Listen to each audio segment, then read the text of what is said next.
The best is yet to come for Charlie and Nancy Russell. At least that's according to the new director of the C.M. Russell Museum. We're chatting with him about his deep roots in Great Falls and about the future of the C.M. Russell Museum. That's ahead on this episode of We're No Damn Experts. Best in podcast, the best in town. You want to get up, get ready to get down.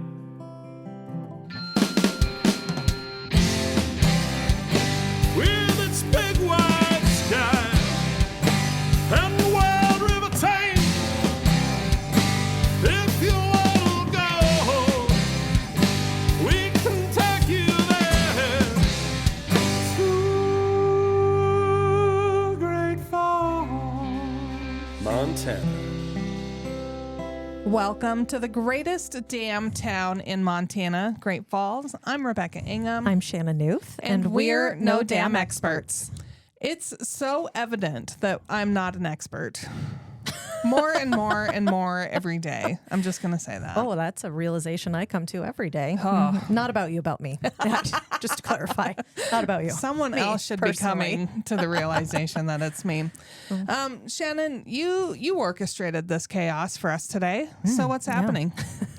I'm very excited for the conversations we're going to have today because he's just been a pleasure to talk with off mic. But we have Chris Warden with us in studio. Hi, Chris. Hi. Yeah, we're so excited to have you. And I'm excited for what your leadership will bring to our community and the museums and all kinds of collaboration. It's good stuff. So let me kick us off by saying Chris is with the C.M. Russell Museum and is relatively new. So I'm excited to see what he makes up and what he knows for sure. Yeah, 45 days new. Yeah. Yeah. So Congratulations. now let's give everyone your background, starting with your social security number and the largest limit credit card that you have. And It won't get you very far. tell us about who you are, your family, where you're from, how long you've been in Great Falls, all these fun things, kind of the story of what led you to the Russell Museum, because you've served in different capacities there. Yeah, I'd love to do that. So I say I'm 45 days new to the role, but not to the museum. Yeah. And maybe I'll even start a little bit further back than that. I'm born and raised in Great Falls. I'm a Great Falls kid. Great Falls boy. Yay. Which high school? C.M. Russell. Okay, well, that's appropriate. Yeah. I mean, it only makes sense. It does, yeah. Yeah. I started at a wrestler, a fan of Charlie at an early age. Yeah, no kidding. So born and raised here in Great Falls, graduated from C.M. Russell in 88, ended up going to Missoula. So I'm a Grizz. After that, I followed a girlfriend to California. I didn't even know that Silicon Valley was south of San Francisco, and I was looking for a job. And I ended up working in tech and for a venture capital company, had a wonderful kind of dozen-year career in California. I met my wife, Lori Warden, the love of my life, and she's from Montana, and we decided. You guys met in California? I had to go all the way to San Francisco. Followed another one out to California to come back to Montana. Correct. With a different one. Yeah. Yeah. Trade them in. That's the way I do it. Yeah. Well, we decided, after kind of touring some schools in San Francisco and looking at a few $1 million flats, that wasn't the place to raise a family. So 21 years ago, we moved back to Missoula. Okay. And I started a career with the Washington Companies, which is, for your listeners that don't know what the Washington Companies are, it's a industrial conglomerate based out of Missoula that's in a lot of different businesses like construction and railroads, heavy equipment, aviation, shipping, lots of different businesses. Montana's wealthiest citizen, and somebody who, bootstrapped it all the way up from nothing. He's a fantastic person to have worked as part of his legacy and to learn from the organization that he built. I think one of the most notable for our listeners to tie us all together is that company handles mining down in Butte. And that mining history is well connected to our history here in Great Falls for mining. So thanks for being a part of that legacy too. It really is. My parents, my stepfather worked in the smelter here in Great Falls.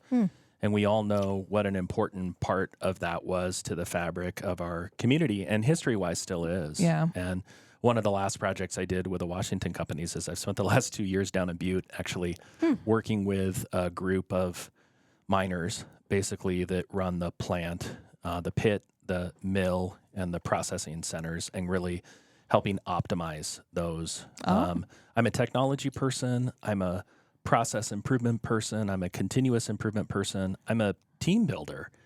And in a way, you say, well, how does this guy end up at the C.M. Russell Museum?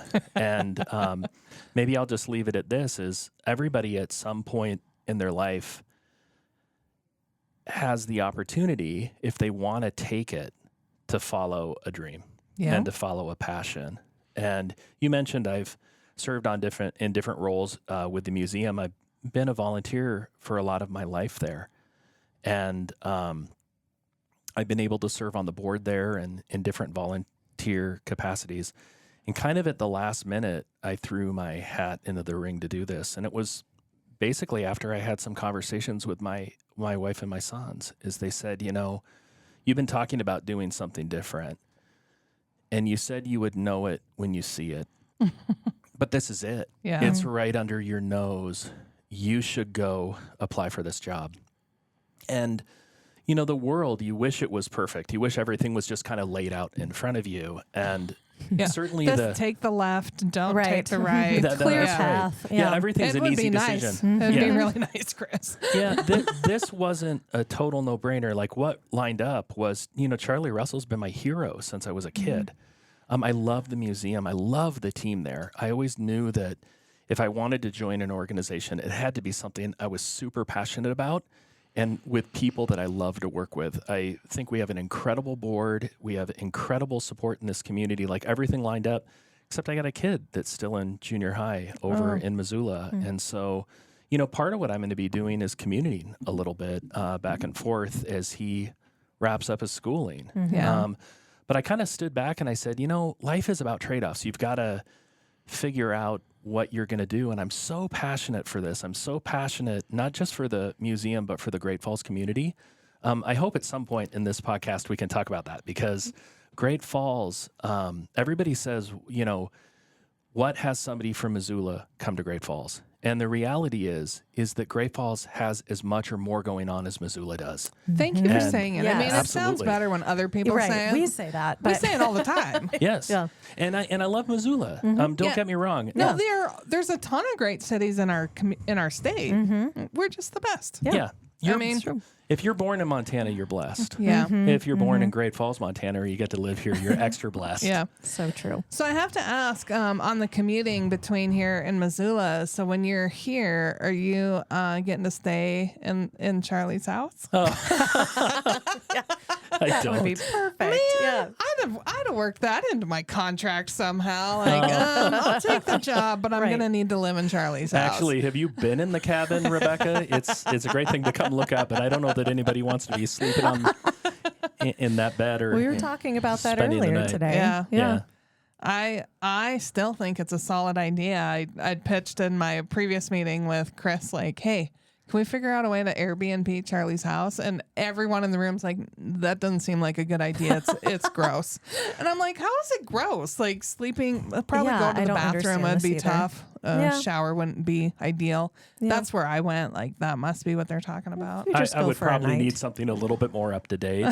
But the house and studio is actually something really unique to the Russell Museum, because how many times can you go see the art on the wall in a museum? And not just everyday art. This is world-class, masterclass art. Yeah. And people pay millions of dollars for this kind of art. Millions and millions of dollars. And to then be able to walk out of that museum and see the home that he lived in and the studio where that artwork was created, it really is an experience. It's I don't actually think we're a museum as much as we are an amazing experience about this incredible man that I hope today we get to talk about more. Yes. Yes. But you asked a little bit about kind of how is the commute going, and it's going great. You know, when you're passionate about what you're doing, and when you have a previous job like I did, where you're traveling all the time, coming back and forth in Missoula is actually a lot easier. And I get to listen to podcasts. And by the way, this I've been on a number of podcasts. Okay. And they're all really fantastic. This is not an easy thing to do. You guys make it look easy. Oh, well. Well, you we really make it look appreciate that. It is so easy for me, Chris. Let me just tell you, like most of the time I just show up on time and talk, and all the magic happens across the table with Shannon. You guys are super humble. That's one thing I like about both of you. But as a new person to this community, even though I have very deep roots here and I know a lot about Great Falls, I've literally been binge watching these episodes of your podcast. I love that. And I'm learning all about what's going on in Great Falls, and it only has made me more passionate to come back to this community and to be a part of the vibrantness that's going on here. And it couldn't have two better spokespeople than what you guys are doing. Well, thank you. It's really nice to hear that something that we're doing is infectious in the sense of wanting you being more excited about being here, because that's what, I mean, we love doing this. We love talking about Great Falls, and that's what we want to show, because we're not trying to be Missoula or Bozeman. We're trying to show off all the unique, great things about being here. We had a full circle moment with you here now for the Russell Museum we had a former Great Falls resident moved away, and when they would come to visit their family here in Great Falls, their mother was always like, "You need to go see the Russell Museum." And they were like, "No, it's so stupid. We're not going to go." And then they listened to our episode that we did in the Russell Museum, and they're like, "Well, now the Russell Museum sounds kind of cool and interesting. Maybe I should go." And they wrote us a letter and said, "We are excited now, and we've written an apology letter to our mother for not going sooner." And I'm like, that's why we do That's this. so rewarding to hear, because that was, Because it's before not my boring. time. No, not at all. Was It's that really the wallpaper awesome. episode? Well, no, that one was more interesting. This one was the ghost and the painting. We had some theories thrown out about some of Charlie's artwork and what's actually happening in one or the other. And so we saw who was on Team Ghost or not. So, but that was the episode where they're like, "Well, now I want to see what this is. And this sounds interesting." And they learned a little bit more about Charlie and his artwork. And now all of a sudden their mom isn't so stupid. So that's what we're here for. That's great. Yeah. Make sure I your actually parents haven't are listened smart. to that one. It's really old. If it helps, I haven't either. You know what I was blown away with is you literally scroll through all these topics, and I was clicking on every one. I mean, there's almost 200 of these episodes out there. And almost. So kudos to you guys for building this library that I'm really benefiting from, because I feel like I'm getting reconnected with this community and with my hometown, and Thank you. learning more about what's going on here. So it should be assigned to every newcomer. Well, Yeah. thank you. Yeah, I agree. and I would encourage people to listen to the session on Russell. We're going to talk about Charlie here because that's what I came to talk about, not Yes. really Yeah. myself. Yeah. Well, Well, we we're kick gonna it off yeah. with you so We're gonna- people can and I'm gonna emotionally circle- connect That's with you. right. I'm going to Let's- circle back at the end too about you and your time in Great Falls. Yeah. But let's dive into Charlie. I know Yeah. you've called him one of your heroes, both Charlie and Nancy Russell, heroes of yours. Absolutely. So let's kick that off with why. Oh, Has to be his ability to drink beer or whiskey. well, what's funny is a lot of people, what they know about Charlie, it's there are facts about him that are true. So, I think he might have hung out at the bar and did things that any of us might do, maybe more to an extreme than some of us. Well, But wasn't he just a real human? he was a real human. And what I want to talk about today is what is absolutely extraordinary about him. 'Kay. Because I think Charlie Russell, the reason he's my hero is he is the very best of the American West. And a lot of people look back at the American West and they revere it. But not everything was perfect about it. And here's this person that came to Montana as right before the railroads got out here.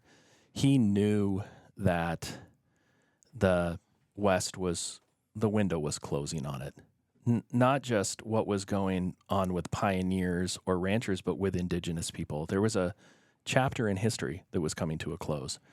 And here's a person that also is a complete self-taught artist from when he was young. Somebody that had a true passion for what he did. People say that he was just as you talk to him, he'd be fiddling with clay in his hands as he's sculpting different things and putting it out on the table, or doodling on pieces of paper or on napkins, and really practicing his craft. And to elevate to the level that he has is incredible, because Russell, from my perspective, isn't just the best Western artist, but there's a lot of people in the art community that feel that Russell's best days are ahead of him, that the world art community, which highly values his work, by the way, you got to pay attention to what markets say about people's work. So his pieces can be worth millions and millions, and they're only going up. They're not going down. Mm-hmm. And you can't say that about all art. But they're really starting to understand not only the incredible artistry of this man, but I think who he was matters a lot. And the reason he's my hero is not because he's a great artist. He had values that he brought to what he did. Humility. Yeah. Inclusion, friendship, conservation and preservation, and an art for storytelling and humor that not just made him famous today, but made him famous in his own time. I mean, the top people in the world, the most famous people in our country, Will Rogers, were his friends. They couldn't get enough of Charlie. And it really speaks why I think he's so integral to Great Falls is those values are actually our values. This is what makes Great Falls the best city in Montana. Yeah. Is our authenticity. It is our humility. It is our friendship. It is our community spirit and our care for this state and our stewardship for it. Russell was just an early runner of what we all strive to be and what makes this community the greatest community in Montana. Well, and I also think the tenacity Russell had that is really instilled within our community and our residents. You have to think the railroad was not here yet. So anywhere he was going was on a horse. Yeah. Mm-hmm. And to me, the testament is you're on a horse and you're heading to somewhere and there's no roads and you got to figure out how to get there. Mm-hmm. And it's not like it's just a quick half-hour drive or hour trot. Like it's days. This is a trek. Yeah. Like you got to make, because you think he's stationed here in Great Falls and he heads out to Utica. He'll head down to Cascade. He heads into the mountains. I'm like, it takes you forever to get there and you're packing your stuff with you. Absolutely. Mm-hmm. Yeah, we think about it being just a quick drive down to Cascade, but yeah, it's not. That's he's on a horse. That's quite a ways to go. With all the stuff. Right. Well, here's one thing. I don't know if you know this about him, but he came from a pretty prominent family in St. Louis. So he wasn't like a lot of people who came west because they really had no choice. You know, they didn't have they didn't have two pennies to scrape together. So they're coming out west to find their fortune. He's an amazing person because he left a very prominent family in St. Louis that he could have had a wonderful career and kind of been a wheel of society there. And he travels out. I think he probably took a train to Dakota Territory, and whether he rode a horse or took a stagecoach, he made it to, Judith Gap, to Utica, and, where a lot of his early days in Montana were spent, kind of understanding the West and seeing it through the lens of the different people and the different experiences that they have. But what is amazing is you go down to that part of Montana, it's absolutely gorgeous. And pretty much the same. Yes. Mm-hmm. And, if you ever go on a trip and you take a picture and you're like, this is going to be the best picture. We used to have to wait, but now you just look quickly on your iPhone and you're like, yeah, that just doesn't capture it quite what I'm seeing. Charlie not only captured it, but sometimes he made it better. Mm-hmm. Yeah. And his talent, I think you said in one of your earlier podcasts, he was the photographer of the West. He was. Yes. Mm-hmm. I mean, because he didn't have a lot of cameras. Right. He was the photographer of the West, but the other thing that made him great is that he knew that he was witnessing the end of a lot of things. And documenting that. And he created a historical record that stands today. It's not perfect. He is a white person in some cases painting indigenous people. And so you can't be perfect when one culture paints another. But his posture at how he approached it was completely different of the artist at his time that looked at things through much more a Eurocentric and white perspective. And he had family members that were tribal members and experiences where he was brought into their communities, and he had this tremendous ability to paint from other people's perspectives. And so suddenly he's painting indigenous people as proud and as strong. And it's touching. It's absolutely touching. And he wasn't perfect. But imagine this amazing person. We don't have many of these people in our times right now, but imagine somebody who could fit in around pioneers. He could fit in around miners. He could fit in around ranchers and sheep herders and early day farmers and indigenous people. These are people that did not get along. And they then were aristocrats. and and then later in his life, he can fly to Paris for a show. Yes, or to New York City or to Calgary.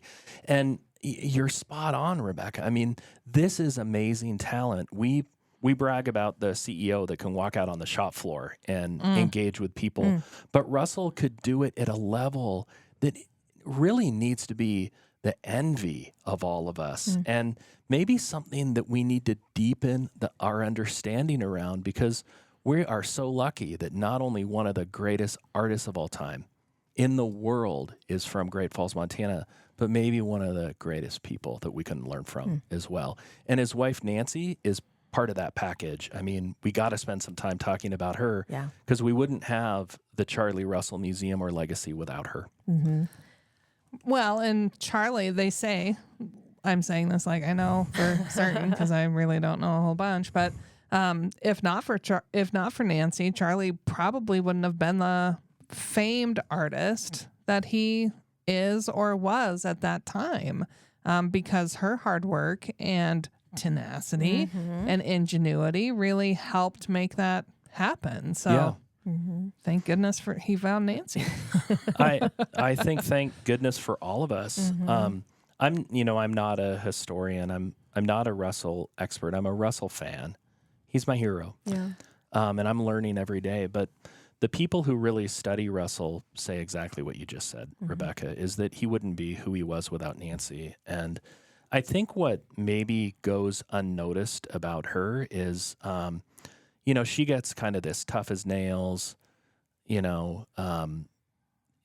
might have been a difficult person to deal with. But I also think, I don't think that's the case. I think today we would admire her for all the things that maybe people didn't admire her for.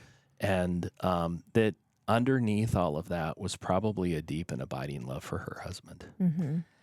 I always wonder, because you look at your own perspectives, like my marriage, which is talked about often on this podcast, whether my husband likes it or not. I was wondering when we were going to get into that. Into her current spouse. But you look at marriage today and what your marriage looks like for yourself, and you look back on what we look at for historic marriages, you just wonder, what was the actual day-to-day like? Because we just take these snapshots and go, oh, this is the way it was. How many times did she yell at him for putting his feet up on the counter or not putting his plate in the sink, or, those kind of little things, or the things that happened while he wasn't working, or if he was struggling with something to get the right lighting, did she come by and go, oh, honey, you've got it. Don't worry about it. You just wonder. Because they were a real couple, you just you don't get to know those things, those small moments about what irritates either one of them about the love of their lives. But I think too, going off of that, some just how we being a broad societal, we use language to talk about women. I think that has shifted to of somebody who was seen as oh, the woman's bossy, but the man is leading. That's right. That type of language where you were saying, well, maybe today we might view Nancy's qualities or interactions in a different light because we are, I hope, making progress in how we are viewing similar characteristics in a woman that are in a man and looking at those as strong, positive things and not sometimes what we're seen as negative things in women. Whereas the same quality in a man is seen as a positive thing. So all that to say, just going off of your comment, Chris, about maybe today those attributes of Nancy would be seen in a more positive or strong light. Yeah, I think people judge. You know, we're born to judge, and it's not the best side of us. I think what we need to look at is maybe what were his words about Nancy. And I'm going to paraphrase a quote. I need to memorize it because it is really moving to me. But he was asked something about like what impact did Nancy have on his life, and he said something really beautiful along the lines of, you know, I'm an old guy who yearns for the past and paints a day in the past. And I married a woman who is all about looking to the future and has a plan. And it allows the two of us to live in the presence in perfect harmony. That is nice. Beautiful. It is beautiful. And what's amazing is everybody who's listening can relate to this, because you don't need to be married. You don't need to be in a relationship. You could be a parent. You could have a friend that rounds out your roughest edges and makes you a better person. It could be your relationship with God. It could be whatever it is for you. Yeah. But we all are born imperfect. And we encounter people in our lives that make us whole.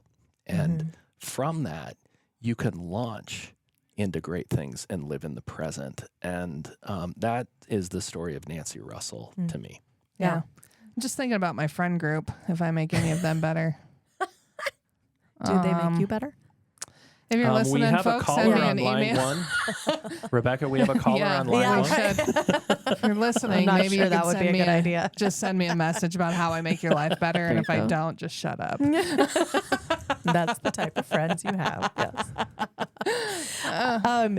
So the first time I met you, Chris, was in June at the Waking the Dead Not tours. the Walking the Not Dead? the Walking the Dead, as Rebecca likes to you refer can pick to whatever it. you'd like. I listened to that podcast where Rebecca was calling it by the wrong name. But it To is this a day. lot. It's a It is TV a lot of show. walking. Yeah. It is And a lot that's of what walking. confuses me all the time about this thing. Well, if you go listen to that podcast, because it's absolutely fantastic, and a little bit of a shout out to Norma Ashby Smith for putting that together, and her husband Dwight, and all the people that are involved in that, because it is an experience. If you haven't done it, either as a visitor to Great Falls or as a Great Falls resident, go do it. It's enlightening. Yeah, it's totally enlightening. And again, we do it in June when it should be done in October. She wants it to be done around Halloween. I want it Yes. done in October. Yeah. Well, we could do another. Yep. There That's all could I'm be saying. two. You could feature different I think people. we do it around Gibson's Paris Gibson Gibson's month. birthday. Yeah. Yep. It's for good reason. But what I learned was you were one of the dead people. I was. Yeah. Yeah. So tell us what dead person you were. Well, I was my grandfather, Oliver Sherman Warden. When I'm in Great Falls, people will go, "Is that who the bridge is named after?" And it is the Warden Bridge on 10th there you Avenue go. South. Warden Park. Yeah. Warden Park. we're looking We at got it. a park and a bridge. We are, yeah. And he's also a hero of mine. I never met him, but he came out west from Vermont and settled in Great Falls and joined the staff of a local newspaper. And over time, with one of his business partners, he bought it, and he became the publisher and longtime owner of the Great Falls Tribune. And he is a fascinating individual because his career around publishing is pretty legendary. But I think what's more remarkable about him is he was a very visionary person. And when he was kind of told what was out here, which was very common in those days, the picture that was painted was a little bit brighter than actually is what here. And on our podcast, we make sure it's real. I was like, that's not what we're doing here. It is this bright. Yep. Well, I would tell you one of the things is that we are out here on the prairie, but we benefit so much from what generations have done before us so that we can live here in comfort. And that was part of what he did at one point in his career. And I don't know if it was in a eulogy or not, but Mike Mansfield said that O.S. Warden led a one-man crusade to get Montana out of the mud. And what he did is he was a tireless advocate. And somehow it started with building Highway 200 to Spokane. Really? And It's a good highway. Yeah. I like it. Beautiful. I think people got together like around a table like this and said, we need a highway to Spokane, right? Our own way to get there. We don't want to drive through Helena anymore. And the people in Helena did not like that. And he ended up getting into kind of one of his first political fights. And he won. The group from Great Falls that he helped lead got Highway 200 passed. And I don't know all the politics and the history around it, but he kind of caught the eye of people as somebody who was willing to kind of take on the status quo and make a change. And I need one of these guys. yeah, after a bunch of could be my own. But. Yeah, no, you. I would hook you up with LS, but he's not here anymore. I know. Yeah. You could go try to talk to his grave. It's quite he doesn't just have a regular headstone out there. He has an above ground mausoleum, which is pretty cool. I don't know that he would like it. That's a whole nother kind of family story. Is that he? I'll tell it in a minute, but he was pretty humble. But what he ended up doing is he was appointed by President Truman and then first by Roosevelt and then by Truman to lead the National Reclamation Association. The National Reclamation Association, it still exists, but most of us don't know it. But if we were living in that time, we would all know what it was. It was the Great Works Committee that identified the major work projects in the West that would build out the infrastructure of the West. And so he was a champion of really for Montana and a lot of the West water projects because he felt, hey, if we can harness the energy, if we can harness the irrigation, we can actually turn Montana into those pictures of green pastures that they showed me at Hanover when I was at college that got me out here. And then I found out, wow, it's not really green after spring here. Yeah, it's a little browner. And so that's what his efforts went to. He was just tireless. And so he has his fingerprints on, Canyon Ferry Reservoir, Fort Peck Dam, Hungry Horse Reservoir, the Bonneville Power Administration, the Columbia River Project, Hoover Dam. Again, he was a part of a group that advocated for these. He was a collaborator. So I'm not saying he went and built these himself, but he was part of a group of people that had a vision for the West. Yeah. And we benefit from that today. I mean, just look along our rivers. Without the energy that we have that come from those, we couldn't live here the way that we do. And so his legacy around newspapers is pretty impressive. But what's way more lasting is his legacy around building the infrastructure of the country that's helped turn our country into the economic powerhouse that we are, that lets us live the way we do. Yeah. There's a team in Missoula that's working on passenger rail, and right now it doesn't go through Great Falls. And I'm just thinking, I need an O.S. Warden to help. Well, you have a Chris Warden. Well, you actually might have it in David Strohmeyer, who is the Missoula County Commissioner that's leading it. He's a very visionary man. About it and asked, when does Great Falls get in the little loop? The loop? And he's like, not right away. And I'm like, oh, but now you've added in Helena. So I'm like, I need to bump Helena. Just have to figure out how committed I want to be, because that's a big push. It's a big push. I mean, anybody who does those kind of things, it becomes a big push. I grew up on the High Line, as did she, and one of the big pushes there is the 4 for 2, and there's a lot of people still committed to that. I don't know if that's ever going to happen. I don't know. Four lanes on Highway 2. Yeah. I'm one of those people. Yeah, I don't want it. Yeah, you don't want it? Oh, I don't. You do. I don't care. You don't. I don't. I don't have strong feelings either way on that one. You really need to pick a side, Shannon. You should know by now I'm not one that picks sides on most things. Yeah. Investments like that take vision and they take forward thinking. And we had a big debate in Missoula around building an interchange that would take you down to the Bitterroot, and they kind of at the last minute the community pulled away from it and didn't do it. And I still drive down Reserve Street saying, I wish we would have had a visionary that did that. And so it's just that you got to put the flag in the ground, and that has to be your hill. I mean, and you don't find a lot of that anymore. No, that's true. Or willing to see it through. Yeah. I want to ask you more about some of your Great Falls roots, because not only did you grow up here and you have OS Warden, but your history also includes the founding of not only the museum, in which you're now the executive director of, but also Pear-Skipson Square Museum. Yeah. So it's it's kind of an unknown story. It's one I like to tell, not to like take any credit, but to kind of tell a story about what's possible with community collaboration. And so when I was young, my parents were divorced, and it was a really tough time for me and my 3 siblings. There were 4 of us. And, my mom was, she got divorced in a time where when you were divorced, you were kind of blackballed by the community. And she had to go and do something different with her life. And kind of during that period, she was a member of the Junior League, and which I think is still in existence in Great Falls. And I don't know a lot about the Junior League, but what I've been told is that the Junior League was an organization, at least then, that focused more on kind of young women who were starting their careers. And they did projects in the community, and it was a way for them to kind of apprentice in community service and meet other people. And I actually think it sounds like a great concept. We should have it for everybody. Yes. I want to be part of Junior League. Yes. And she came up with this idea with other people that we were missing an arts center. And the idea, I think, got so much traction, not just with my mom, but other passionate advocates, including a lot of artists in town. We are blessed to have a very deep artist community here. We are.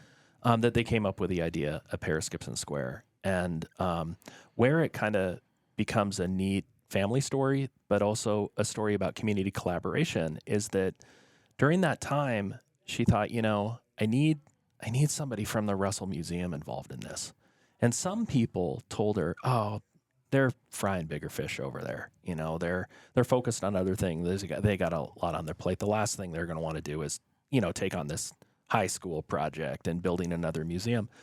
And she ended up calling a gentleman. My mom's name is Gene Dibdahl, or Gene Warden at the time. She ended up calling a gentleman named Elliot Dibdahl, who served on the Russell board for like 30, 35 years. And she said, I think he would get what we're trying to do. And he did. And he said, you know what? I would love to serve on the, not only will I help you, I think she was just calling for help. He said, I'll serve on your organizing committee, that ended up turning into the board that kind of helped pulled it all off. And, during that process, they fell in love. I was hoping that was the real result, knowing the 2 last names. I'm like, I think I know where this might be going. So I had this incredible childhood. Not only did I get to grow up in Great Falls, I grew up at Pear-Skipson Square. I grew up at the museum, and I got to learn to appreciate art from my parents, who loved it and were seminal in kind of building part of what this community has rallied around and cherished and built upon. And so they just played small parts in a bigger thing. But the amazing thing is that they came together. And but you see that throughout this community time and time again. You look at Jerry and Chuck Jennings and the River's Edge Trail and the community that came together for that. You look at the Junior League, who had a strong hand in creating the Children's Museum here in our community. And you just find these people that Norman Dwight. come out of the woodwork and just give selflessly of their time and talents to make this community better. And and the cool thing is we get to know these people and talk to them and share parts of their stories, which I get so giddy about. Like, oh, we need to get that on the podcast. Just to have the recorded documents of what happened with the people involved. I just think it's so neat. And we're still a small town, 60,000 people is not a whole bunch in terms of city sizes. So that if you are in this community, you can get connected to those people and go, I want to talk to them. Yep. And, you know, some of the first people I called when I got this job, it was the executive directors of the different museums in town and people that are involved in the museum consortium. And I think it shocked some of them. They're like, well, we've never really had somebody from the Russell Museum call us before. You guys are kind of doing your own thing. Mm-hmm. And I said, you know, why are you calling? And, you know, I've said, I think we're all tied together. Yeah. We aren't competition. We're part of the same fabric of this community. We succeed. We grow together. We're way stronger working together. Mm-hmm. That group already knew it before I reached out to a lot of them. Yeah. We have some very visionary people in this community that see that there's just way more power in working together. Mm-hmm. Well, and I like the fact that our community doesn't have a lot of gatekeepers. Like you want to call the mayor? You call the mayor. Right. Yep.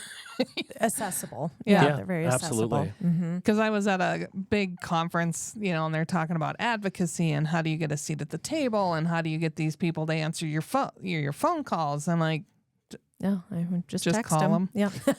Like, don't people answer the call or the phone when you call? Right. And they're like, you know your mayor or you know your state representative or you know this person. I'm like, yeah. Like, that's how this works here. Yeah. Mm-hmm. That is really unique about this community. So those are the eye-opening things where you're like, other people don't live like us. We also There's that humility. Yeah. We also have a group that I'm not going to name individually, at least who they are for the privacy reasons museum, because I don't want to make them feel uncomfortable. But in addition to having people like the Jennings who are visionary that you mentioned, or Norma and Dwight, and we don't have gatekeepers, so they let these things get some legs. But we have families from Great Falls, like long-term residents that have built their life here and staked their claim out here on the prairie with us so much that they help fund and support those ideas. I mean, they've given their blood, their sweat, and their treasure to this community. And we're about to celebrate the 100 years of Great Falls being the advocate of Charlie and Nancy's legacy. Oh. So Charlie's, the 100-year anniversary of his death is coming up in 2026. Huh. And it is an opportunity for us as a community to rally around what makes us the best.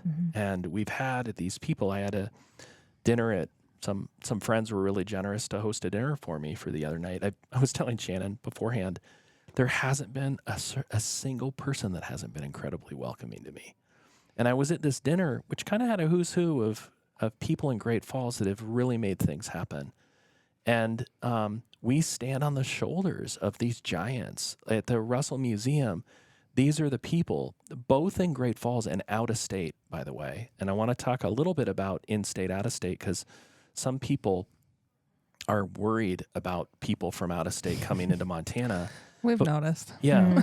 And what I can tell you in context with the Russell Museum is where it's really settled out is we have as many out-of-state friends as we do in-state friends that share the same vision. Yeah. They want the Russell Museum to be strong and vibrant and the center and a part of this community. They care about Great Falls. They want to see it grow. It's again a collaboration that we're building, but we're just so lucky to have people that have built these institutions and carried on these legacies so that, you know, now we get to do something with it. And the question is, then what are we going to do with it? Yeah. Who's going to be the Chuck and Jerry Jennings or the Becky Nelsons of this new generation? Yes. You know, and those become the questions I ask. And I'll ask Norma again, like, where do you want your statue erected in our town? 100%. Yeah. When the time comes. All it the needs Norma to be things. like the Colossus of Rome. Yeah. It's, She never answers me. She just giggles and we move on to another topic. And I'm like, woman, well, it's going to happen. get back here. Yeah.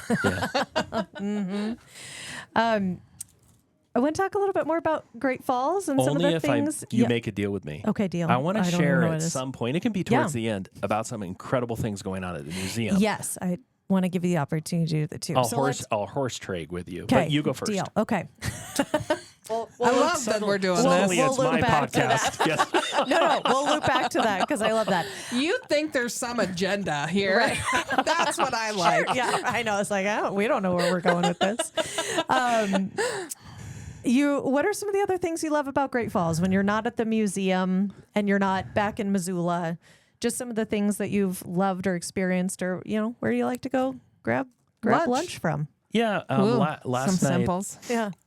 last night I had kind of a top 10 moment for me. Yeah. Which was really simple. I went to dinner with a middle school and high school teacher that I had, and a guy named Gary Wallace. A lot of people in the community know him, and I revere him because he was willing to pay attention to me when I was kind of a screwed up student and kid. Yeah. And not only set me in the right direction, he's one of the first people, him and my dad and my stepdad, they kindled a love for history and art and appreciation.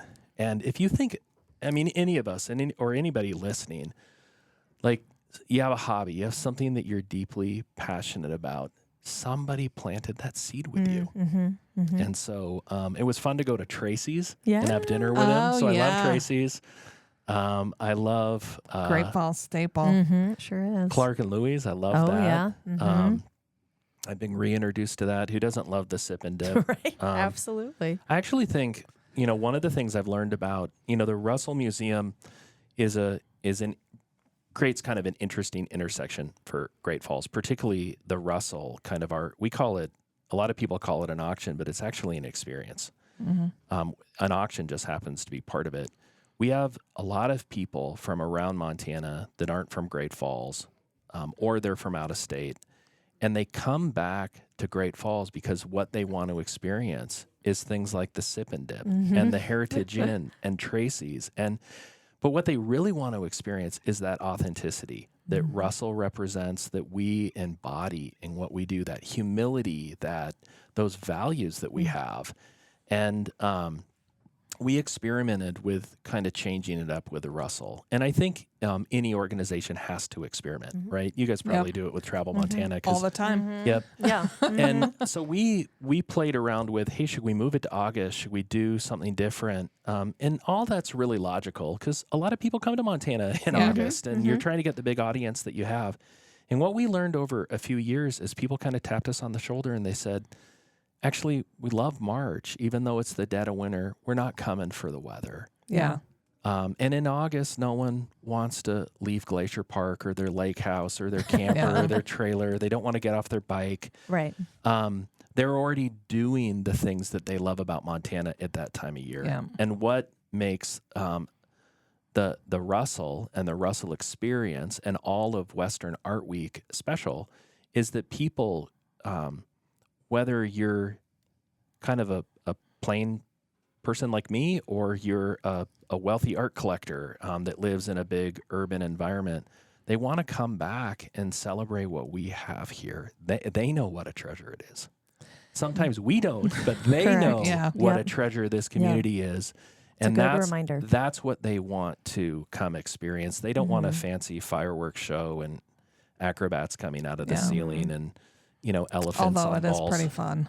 Yes, it's And folks, you're listening. The Russell experience that Chris is talking about happens during Western Art Week, and you can buy tickets to experience it when they become available. They're not available now, but we will have that for you every March. So it is quite the experience. You get to see and interact with amazing artists, with other people, see things you haven't seen before, and kind of make it an old home week. I just was at my alma mater here in Montana, the better school down south. And one of the things we were reminiscing about is the things we used to do and how we want to kind of still go to those establishments. And they're the same. And some of them have changed, and some of them have been gone, and we've gotten new ones. And so I think there's part of that reminisce about the old, appreciate what's still there and experience a little bit of that new to round out that whole person experience when you get to go back somewhere or get to go somewhere for the first time. So really important. Go Bobcats. Yeah, one thing I like that you said about the new, because I stressed a little bit the old, is I'm blown away with what has happened in Great Falls across town, but probably most visible downtown.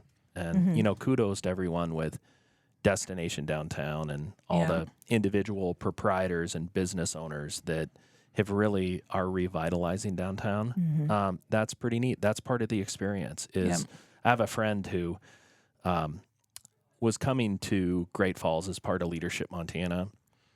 She's from Missoula, and she was kind of saying, "Oh, I'm really not looking forward to going to Great Falls, but you love Great Falls. Like, you're a walking billboard for Great Falls." And she came here. And is Leadership Montana, I don't know, have you guys ever done a podcast on Leadership Montana? No, we've not. Oh my gosh, you need to have some of us back for that. It doesn't need to be me, but it's a fantastic organization. But you travel around the state, you got the opportunity to really immerse yourself in a community for 2 to 4 days and get to know how it ticks. And so she came back after coming from Great Falls, and she said, "I totally get it now.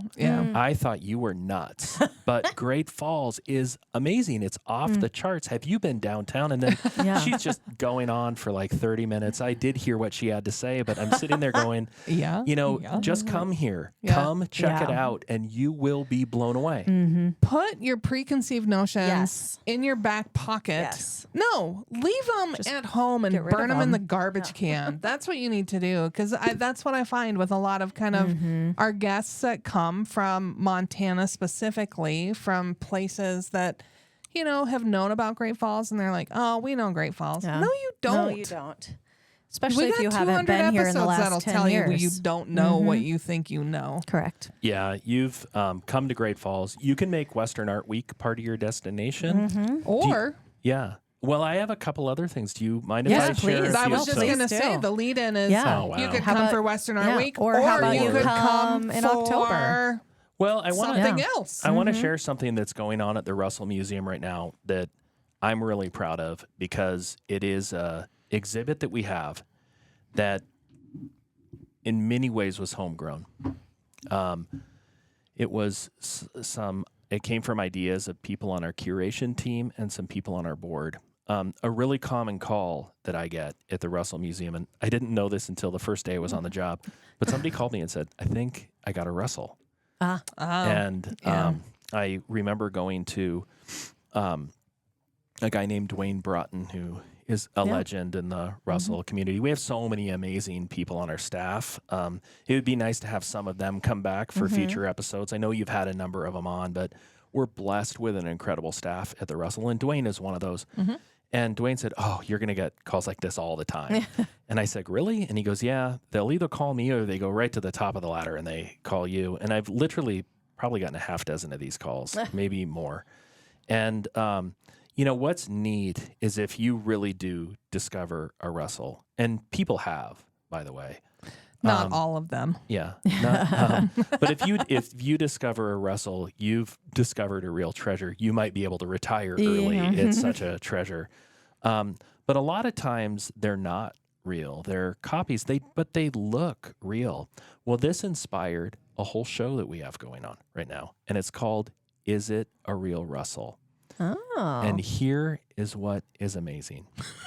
I'm already intrigued by this. No, so you guys get to come in. We have hanging side by side the real and the fake. Ooh. And I'm going to suck at this game. Me too. in some cases, people, have produced the fake to try to make money. And in most cases, I will tell you, and this is me included, I can't tell the difference. But after you go through this exhibit, the curation team tells you a little bit the techniques that they go to identify it, including some of the pretty sophisticated technological forensic things that are done to really look under the paint, look at the canvas, look as the painting was built up. Russell didn't just leave a signature in the CMR, but he did in the work itself. And I don't want to give too much because it'll ruin going. It'll ruin the exhibit. But no, it is amazing. We have people come through this exhibit. It's not our largest, but they're blown away. And it's one of the ones they're talking about the most. And I think our curation team has just knocked it out of the park with this one. Very neat. And we've had some galleries around the United States send us the real or the fake so that we can do this. So it's been a partnership that's more than just the museum. It's taken some work to put this together. And it's happening now? It's happening right now. Do you know when it ends? It'll be up for a while, and it may be up. We have a lot of things that cycle over when we get to the auction. Yeah. But this one is so good, we might need to redo it, or maybe this is just chapter 1 because you just start changing out photos or images As all you the get time. more, it is worth the admission price for that alone. You'll be blown away. Interesting. Okay. Yeah, I'm super curious about that I one. love that. Yeah. Is it a real Russell? I would be terrible at it. Do you have voting boxes there? Like you can. We do. So You it gotta put works a a little dollar bit bill? differently. Yeah. No. There's covers to the answer. It's a little bit like a quiz show. Okay. And so you can guess and then flip You the. look. yeah, it's like The Okay. Price is Right. Yeah. You know, just without Bob Barker. Yeah. You get to be your own Bob Barker, but you flip it over and you can see whether you're right or you're wrong And then it teaches you what's real and what's not. and why. Yeah. Oh, Yep. I'm intrigued. educational. We're Yeah. gonna have to do this. You can Yeah. become your own art investigator. Yeah. We could become our own game show hosts. You could. We could do a roving podcast. We could. And we could just talk about what's happening. And then you can make fun of me when I'm wrong. And I'll make fun of you when you're wrong. We could do not only a podcast, we could just do a video about it because it'd be probably that could better be to too. visually see some of it. Nah, they'd have to come here Well, to do but it. then it would ruin the experience. Yeah. Yeah. We'll do something with it. Yeah. Our education team is actually thinking of taking this on the road That's a good idea. because it's Yeah. so popular. So Yeah. you might see more versions of it. But, Okay. So Very fun. I'm really proud of that because the team built it. And but there's another thing coming up that is really special for Great Falls, and it's called the Tom Gillian Retrospective. And if you don't know who Tom Gillian is, I'll give you kind of my take. I'm not an art historian, but Tom Gillian is probably one of the most successful current day artists, Western artists. His, he's from our area, and he started his career working for Disney as an Imagineer, and as an animator, and is part of the magic that brought Disney to life. That's the kind of mind of this incredible artist, and he has a very storied life and series of artistic accomplishments that have made him one of the highest selling living artists right now. And we're great that he has been part of the Russell community and that he's so generous to us. What's amazing though is people like Mr. Gillian, they never stop innovating. They never Trying something new all the time. they're trying something new all the time. And some of the things that he's been working on in the past decade are more immersive digital masterpieces. Yeah. And I saw one in the Russell. you did. Yeah. Yes. It's a teepee is the one I saw. That's what you saw. Yeah. So the one I saw is of Square Butte.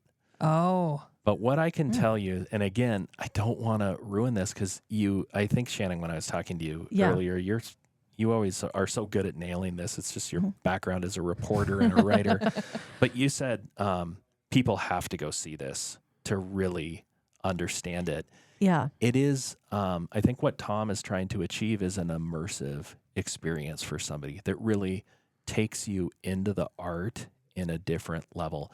And this is stuff that your kids will set their iPhones down for. So Always looking for that. that's right. right. Yeah. And so Tom's retrospective. yes. Woo, big Good words job. here for me. Yeah. When does that start, or has it started? No, it hasn't started yet. This is going to start in October. So it opens Ooh. on October 17th. We have a little gala, little reception We are going to for have members. We're going to have a lot of opportunities for people to come in and see this. It's going to be open all the way through the end of Western Art Week, so the end of wonderful. March. Okay. And so we're casting a big net. This is the Russell Museum didn't put this all together themselves. They've been working with some very generous collectors and other museums that have helped put together this show. That's the kind of talent that it takes to put all of these pieces together.